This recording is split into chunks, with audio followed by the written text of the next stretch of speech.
என்ன பாச்சு? ஏதோ அடைக்க மாட்டேங்குது, பாக்கணும்.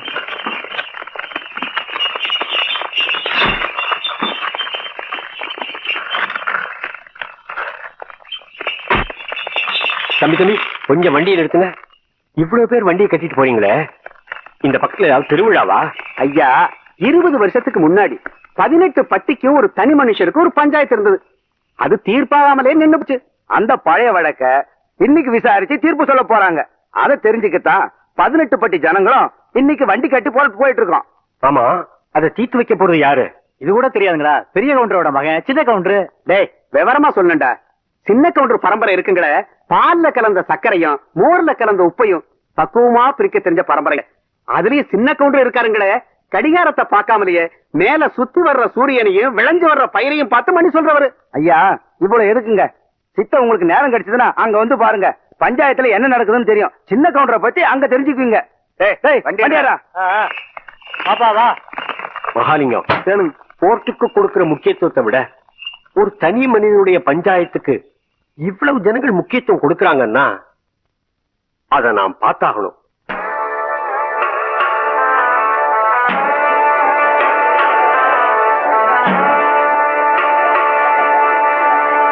பதினஞ்சு வருஷமா இருண்டு கிடந்த இந்த 18 பட்டி கிராமத்துக்கும் இன்னைக்கு தான் விடுவி காலம் வரப்போகுது. பாருங்க கூட்டத்தை. ஆமாமா, சின்ன கவுண்டர் வராருன்னா சாதாரண விஷயங்களா? ஐயா, 18 பட்டி கிராமம் கூடி கிடக்குதுன்னா தூடு சொரணை இல்லாம இல்ல, எதையும் நல்லபடி பேசி தீர்த்துக்கலாம்னுதா. ஆமா ஆமா, என்னைக்கு சக்கர கவுண்டர் அப்பாட்டிக்கு மரியாதை கொடுக்கல கோயில எடுத்து பூட்டினாரோ அன்னைக்கே வெட்டு குத்துனா ஆயிருக்கும்ல. எவன்டாவ வெட்டு குத்து பத்தி பேசுறவன்? எதிரில நின்னு பேச யோகியதை இல்லாதவங்க எல்லாம் இப்ப எதிர்த்து பேச ஆரம்பிச்சிட்டீங்களா? அதான் மச்சான் அப்பவே சொன்னேன், இவங்க பஞ்சாயத்துல நமக்கு வேணா கோர்ட்டுக்கு போலாம்னு. நம்ம 18 பட்டிக்கும் கோர்ட்டு இந்த ஆலமரத்தடி பஞ்சாயத்து தான். இங்க கொடுக்கிற தீர்ப்பை மீறி எவனும் இது வரைக்கும் எந்த கோர்ட்டுக்கும் போனதில்லை. ஏன் சின்ன கவுண்டர் வந்துட்டாருங்க. சின்ன கவுண்டர் வராரு. ஐயா வராரு.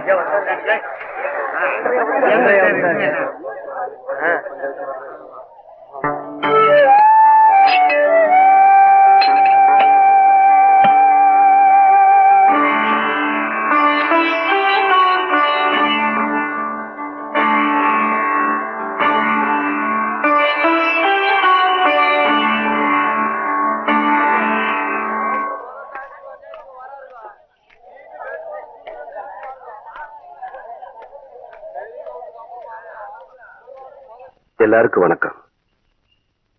தலைமுறையா நீங்க எங்க குடும்பத்துக்கு கொடுத்துக்கிட்டு வந்த கௌரவத்தை இப்ப எனக்கும் கொடுத்திருக்கீங்க. 18 பட்டி ஜனங்களை என் மேல வச்சிருக்கிற மரியாதையும் நம்பிக்கையும் காப்பாத்து. நீதி நேர்ம தர்மம் தவறாம தீர்ப்பு சொல்லுவேன்னு நான் பிறந்த இந்த மண்ணு மேல சத்தியமா சொல்றேன்.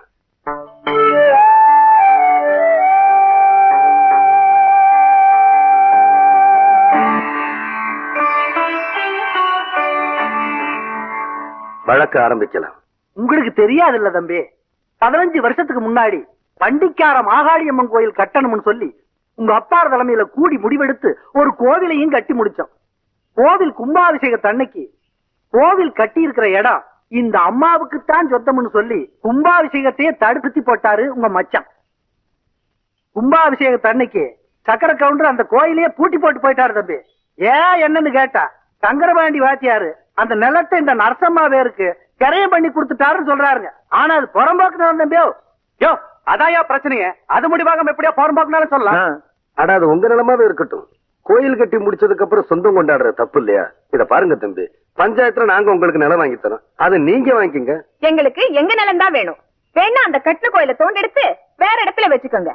பசு பால் கொடுக்குங்கிறதுக்காக கொம்புல கறந்தா பால் வராது, மடியில தான் கறக்கணும். அதே மாதிரி சாமி எல்லா இடத்துல இருந்தாலும் கும்பிடுறதுக்குன்னு ஒரு இடம் வேணும். அதுக்கு பேரு தான் கோயில். அதை தூக்கி வச்சு விளையாடுறதுக்கு மனுஷனுக்கு சக்தி கிடையாது. அதுல போய் நாம தகராறும் பண்ணக்கூடாது. நாங்க ஒண்ணு தகராறு பண்ண வரலையா?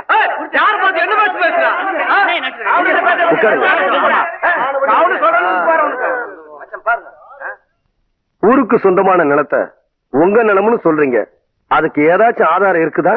இருக்கு. டேய், அந்த இடம் இவ பேர் தான் இருக்குங்கிற திரைய பத்திரத்தை கொடுற.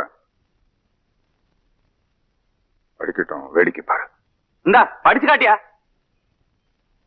படிங்க அண்ணே. கோவை ஜில்லா காரைமடை பஞ்சாயத்து முல்லைப்பாளையம் கிராமத்தைச் சேர்ந்த சுப்பிரமணியன் புதல்வரான சங்கரபாண்டி எழுதி கொடுத்த கிரைய பத்திரம். மேற்படி பஞ்சாயத்தில் கிழக்கே வல்லமலை அடிவாரத்திலிருந்து தெற்கே தேவிப்பட்டணம் ஏரிக்கரையை சுற்றி வடக்கே சேத்துமடை ஜமீன் தோட்டம் எல்லை வரை உள்ள 5 வேலி நிலத்தை கோவில் வாழையர் சுந்தரி அம்மாளுக்கு ரூபாய் 20,000 ரொக்கத்துக்கு விற்ற வகையில் முழு தொகையும் ரொக்கமாகவே பெற்றுக் கொண்டேன். இப்படிக்கு சங்கரபாண்டிய வாத்தியார். என்னன்னு சொல்றீங்க? சங்கரபாண்டி வாத்தியார் கையெழுத்து போட்டு கொடுத்திருக்காரா? ஆமாங்க தம்பி, அவரே போட்டிருக்காருங்க. ஏன் மகாலிங்கம், இதே கேஸ் நம்ம கோர்ட்டுக்கு வந்துச்சுன்னா ஜட்ஜ்மெண்ட் சொல்ல எவ்வளவு வருஷம் ஆகும்? ஒரு 15 வருஷம் போட்டு ஜவ்வில பெடுத்துற மாட்டீங்க. என்ன சொன்ன? உண்மைத்தான் சொன்ன. சுமாரியா? அப்படின்னா இந்த பஞ்சாயத்துக்கு தீர்ப்பு சொல்ல வேண்டிய நேரம் வந்துருச்சு.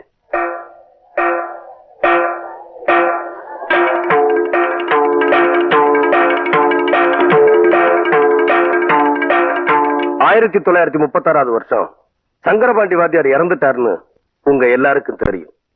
1937 வருஷம் இந்த பத்திரம் கரையம் பண்ணிருக்காங்க. இது முதல் தப்பு.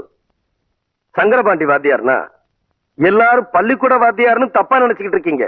ஆனா அவரு எழுத படிக்க தெரியாத சிலம்பம் கத்து கொடுக்கிற குஸ்தி வாத்தியார்னு நிறைய பேருக்கு தெரியறது இல்ல. எங்க அப்பா இறந்து போனப்போ ரிஜிஸ்டர் ஆபீஸ்ல வந்து அவர் கை நாட்டு போட்டாரே தவிர கையெழுத்து போடல. அதனால இந்த பத்திரம் பொய்யான பத்திரங்கிறது உண்மையாயிருச்சு. இது 2வது தப்பு. இந்த நிலம் நம்ம கோயிலுக்கு தான் சொந்தம். இந்த கோயில் நம்ம 18 பட்டிக்கு சொந்தம்னு தீர்ப்பு சொல்லி உங்ககிட்ட இருந்து நான் விடுதலை வாங்கிக்கிறேன்.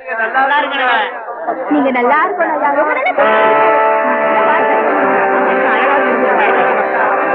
பல வருஷங்கள் நடத்த வேண்டிய இந்த கேஸ இந்த பையன் எப்படா 15 நிமிஷத்துல தீர்ப்பு சொல்லிட்டான்? அவரும் உங்களை மாதிரி சம்பளம் வாங்கி வச்சு போட்டு தீர்ப்பு சொல்ல சர்ச்சை இல்லைங்களே. படிக்காதவங்களுக்கு எப்பவுமே வெட்டொன்னு துண்டுறேன்டுங்க. புறப்படலாங்க.